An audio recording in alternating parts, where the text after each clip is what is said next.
You can get the meeting started.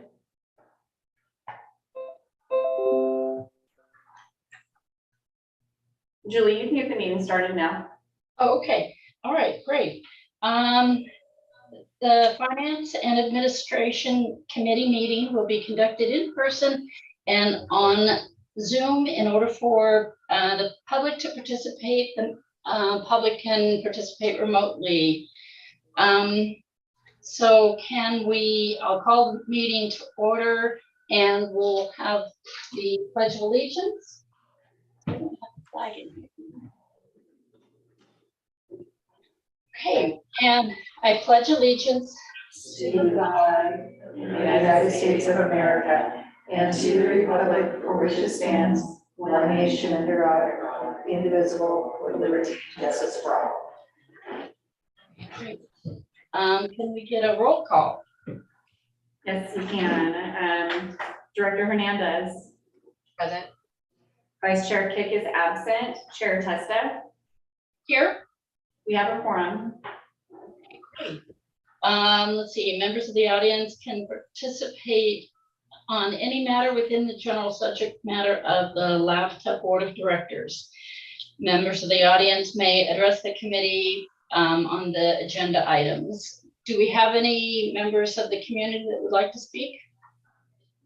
So we did not get anything via email for this meeting from the public. There are no attendees in this meeting currently, and there's nobody here in person to speak. Okay, then we'll move on to item number 4, approving the minutes from the August 22nd, 23rd meeting of the Finance and Administration Committee.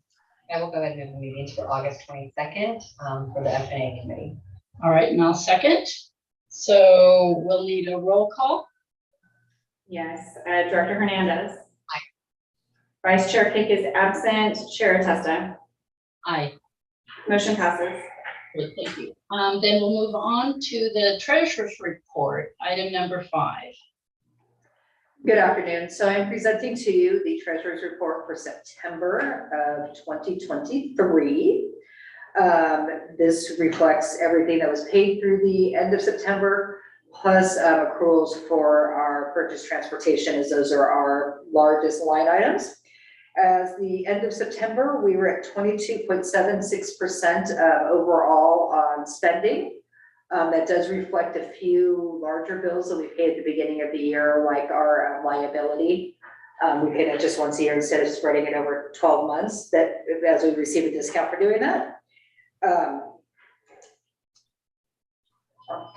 Our revenues at this time are only at 2.8%. That's pretty normal. It takes a little bit of time for the tax-based revenues to start flowing in.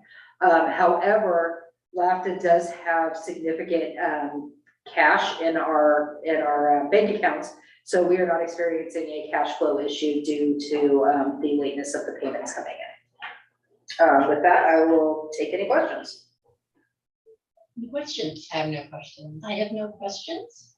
So can I get a motion to accept the Treasurer's Report? Sure, I will go ahead and take staff recommendation for the Finance Commission Committee to go to the full board. Okay, and I'll second that. And do we have any public joining us yet? No, we don't. And there was nobody here for the last item as well. Okay. All right, then can I get a roll call vote, please? Of course, Director Hernandez. Aye. Vice Chair Kick's absent. Chair Testa. Aye. Motion passes. Then we can move on to item number 6, Tri-Valley Accessibility Advisory Committee Bylaws Update. Good afternoon. This will be me, Country Code Strategy Planner. For this item, staff is requesting that the Finance Administration Committee forward the recommendation to update section 3.5B of the Tri-Valley Accessible Advisory Committee, or TAC, bylaws to LAVTA Board of Directors. So basically, as far as the background, at the TAC Committee's July meeting, one of the members pointed out that there is a discrepancy between the committee bylaws And actual practice in terms of timeline when the committee chair and vice chair are being elected. According to the committee bylaws, this election should take place at the last meeting of the fiscal year, which is in May for TAC.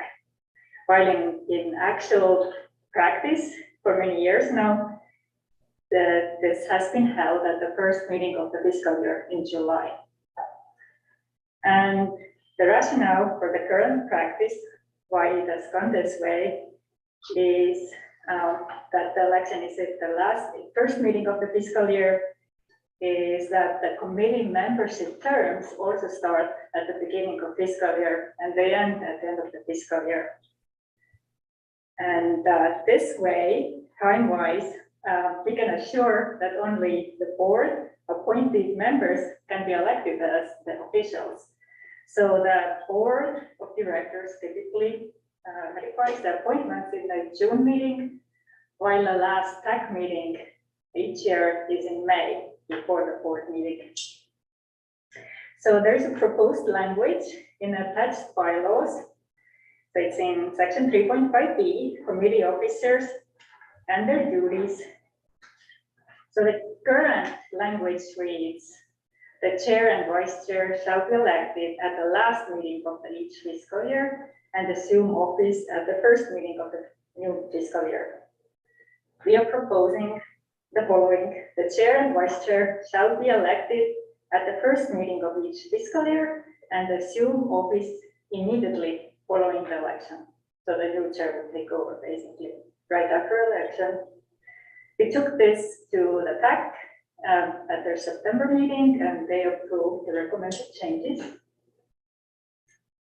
And hence that is requesting this update to be forwarded to board of directors. So I have a question really quick. So the TAC needs to be aligned with the the May versus the July election. And because of the fact that, you make this clarification, I'm reading the background on it, but it was done on the fiscal year before. Chrissy, can you? Chrissy? Yeah, so what's been, so for many years, for as long as when I worked at LAVTA in the past, the TAC elected their chair and vice chair at the July meeting. And then at the May meeting, they make recommendations for committee appointments to the board. The board takes action in June. So the bylaws say the TAC should be electing their leadership at the last meeting of the fiscal year, which is their May meeting, and that is before the board takes action on the new membership. So we wanted to just align the bylaws with the current practice, which I think actually is in sync with the board process where you all elect your leadership at the first meeting of the fiscal year. And so we had no opposition at the TAC when we presented this item. We appreciate TAC member David Weir from NTC being so diligent in pointing this out to staff. Does that answer your question? Yeah, I just wanted to clarify a little bit better on that. Yeah. I have no questions. So do we have any public that would speak on this? So there are still no attendees in this meeting. I didn't get anything via email and there's nobody here in person. Okay, great. Then can we get a motion? I'll go ahead and move to align with the board's recommendation to update the TAC bylaws. Okay, and I'll second that. So can we get a roll call? Yes, Director Hernandez. Aye. Vice Chair Hicks absent, Chair Testa. Aye. Motion passes. Okay. Moving right along, then we're moving on to item 7. Approved contract modification number 6 with MV Transportation Incorporated, Inc. Yes, good afternoon. This is Mike Tobin, Director of Operations. I'll be presenting this item. So for item 7, we are requesting this committee to recommend that the Board of Directors approve contract modification number 6 to the O&M agreement with MV Transportation. And so the crux of this modification is to implement what is called a split shift pay differential. So essentially what this means is that for every shift worked by one of our bus operators with a split in between of 3 hours or more, that operator would be paid $2 extra for every hour worked that day. And so the goal of this is really to improve job satisfaction and ultimately improve operator retention, because as you know, the industry is facing a severe operator shortage. And so if you can imagine you're an operator, right? You drive in from Stockton or Lathrop, you work 3 hours, then you have 3 hours off of non-paid time, then you work 5 hours of paid time. That's a spread of 11 hours, but you're only being paid for 8 hours. So as you can imagine, that's less than ideal. So really to help ameliorate some of that inconvenience, that's why we want to implement the split shift pay differential of $2 per hour. Furthermore, we also wanted to take this opportunity to use this modification to exercise the fourth option of the contract and extend it through fiscal year 2025, so June of 2025. That is my update, and I'm happy to answer any questions that you have. Great, thank you. Any questions? I'm sorry, I was just gonna add on, and I don't think you mentioned this, but MV has agreed to split the cost of the pay differential with LAVTA, which I think speaks to our strong partnership. yes. So I just wanted to provide that. And one last note, the fiscal impact. So we are estimating it to cost $80,000 annually. For this year, fiscal year 24, it will cost approximately $53,000, which will be covered under existing budget authority. So my question would be then, MV is splitting the 80 and then also the 50? Okay. Yes, right? Yes. Yes. I don't have a question. I just have a comment that I think we need to be able to retain the bus drivers that we do have. And so, as you know, there's a shortage, and we've all experienced driving a bus for 10 minutes, and we see how difficult it really is. And but not just that, this is a line that, a lot of people, especially in our area, are either doing tech or doing, working home. And so I really want to retain the valued bus drivers that we do have. Okay, and I would concur with all of that. So if no other questions, do we have any members of the public that would like to speak? We still do not have any members of the public, no. Okay, thank you. Then I would ask for a motion. I will go ahead and approve the modification for item number 6 with the MV Transportation Incorporation to the operations and maintenance services contract with MV Transportation to the full board. Okay, and I'll second that. So can we get a roll call, please? Yes, Director Hernandez. Aye. Vice Chair Kick is absent. Chair Testa. Aye. Motion passes. Then, gosh, we're just moving right along. So moving on to item 6, preview of upcoming committee agenda items. I'll take that. God bless you, Melissa. Thank you. The next 2 months look pretty light for this committee. It looks like typically your November and December committee meetings are canceled. Lucky you, we are making the Projects and Services Committee meet right after Thanksgiving.